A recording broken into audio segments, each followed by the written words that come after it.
As a cult torture survivor, it is really hard for me to say no and to set boundaries because the cult never allowed me to.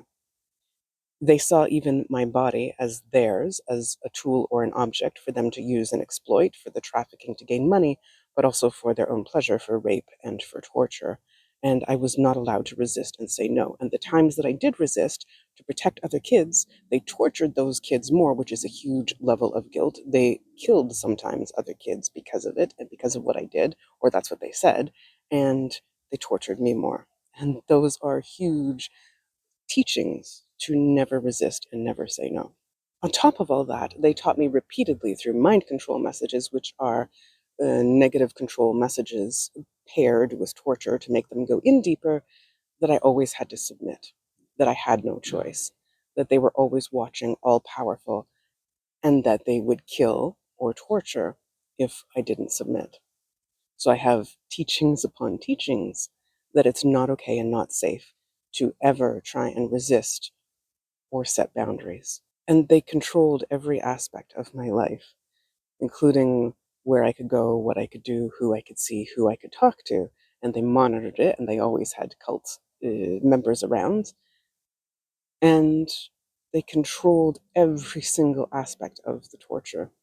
And I think because I resisted them over and over in trying to protect other kids and to not torture or murder other kids, they saw that they could not make me like them, and so they put me repeatedly in a victim position to take all the torture and all the rape. And so it is so hard to say no and to set boundaries. But I did recently, and I'm really proud of myself for that because I did it twice with someone that I don't have safety with, who asked me to do something that would have taken a number of hours over a few days.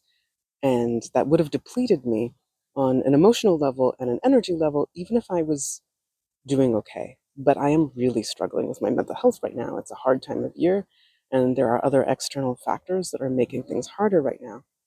So I explained that and actually told her how bad I am struggling right now, which is something I would not normally do.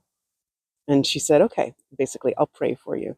And that is triggering for me on its own. Religion was used so much in the cult torture, but also it feels so empty for someone just to say, I'll pray for you, and then not offer any other form of support or compassion or understanding. But fine. And then a few days later, she asked me again to do the exact same thing, knowing how badly I was struggling. When someone smashes through my boundary and I've actually said no, it's hard for me to set that again because I don't feel respected or heard, and that is what the cult did over and over and over, not allowing me to say no, and when I did, making it worse. But I did this time, and I'm so proud of myself that I did.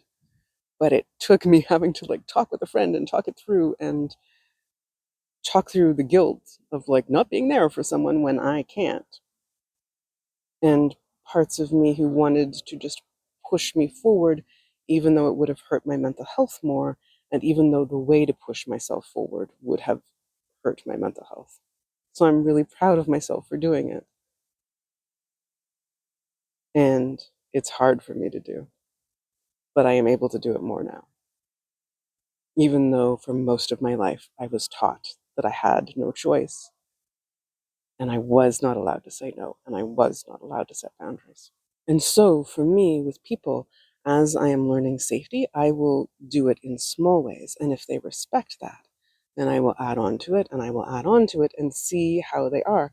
And if they respect my boundaries, then I feel free to set more boundaries or to say no or to say what I actually need. But if they don't, then I know that I don't feel safe with them. So it can be a long process of creating safety.